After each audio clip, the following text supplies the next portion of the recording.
All right, as Women's History Month comes to a close, we are going to end strong with a chef and food activist born and raised in Detroit who is soaring to new heights in her field. Joining us now is Kiki Louya. Thanks for being with us. How are you? Hi, I'm great. How are you? Super duper. First, congrats for your recognition. The New York Times list of 16 black chefs changing food in America. What an honor. It really is. Yeah, it's an incredible honor. What was your reaction when you heard the news? Before I actually saw the news piece come out, I had had the interviews and I was just really blown away, and I felt incredibly humbled by the honor. And then once I saw the actual article and the list, I couldn't believe the other chefs that were listed. They are people who are not only peers, but they inspire me too. So it kind of felt larger than life. Where did your passion for cooking, where did that come from, the philosophy? The philosophy, I think, really my philosophy on food has to do with people and the feeling of love. And, whenever I was growing up, food was always a very big part of my family. And it was also a way that we kind of shared and connected with each other. And I remember my grandmother would always really cook from the heart. I remember my dad, when I was really little, he would also cook for us too. And so I kind of equate food with that feeling of love and warmth. And connection. So I think that really informed my food philosophy from, way back when to everything I do today.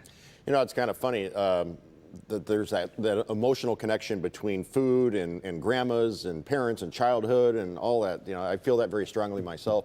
So you'll be on the next season of Top Chef on Bravo. Did you ever see yourself on TV doing this kind of, competition? No, no, I used to do competitive cooking when I was in culinary school a long time ago. It really wasn't my thing. So I never thought that I would do it. And I had some other calls to do other cooking competition shows that I had turned down years ago. But when Top Chef calls, you really have to answer. It's a life-changing experience. I knew that kind of going in. So for me, it was something that I knew that I had to do. I had to challenge myself in that way. So being, personable and having this great made-for-TV name, Kiki Louya. Kiki Louya, everybody! Give a round of applause.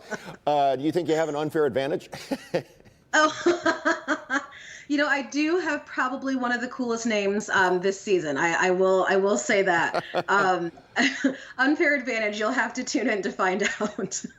Is there any kind of a different feeling to it with judging being done by some former contestants? It's a little bit intimidating, right? Because they've been in your shoes before, so they know exactly what's going on, and that could be a double-edged sword. Either it could work in your advantage, or they could also say, well, why didn't you do it this way? But it also at the same time is standing up there and seeing your peers and people who you, again, really admire, eating your food, trying your food. That's something that you just you wish for and you hope for that one day can come true.